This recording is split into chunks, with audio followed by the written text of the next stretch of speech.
Iyon, no? Meron tayo pag-uusapan.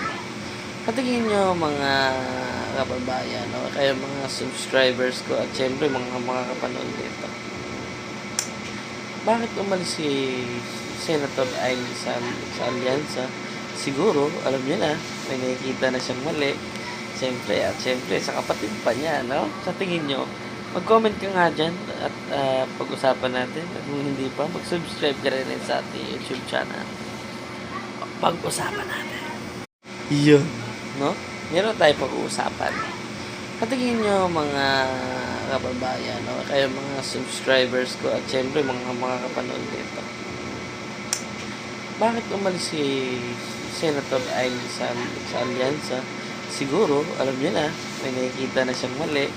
Siyempre, sa kapatid pa niya, no? Sa tingin nyo, mag-comment ka nga dyan at pag-usapan natin. At kung hindi pa, mag-subscribe ka rin sa ating YouTube channel. Pag-usapan natin.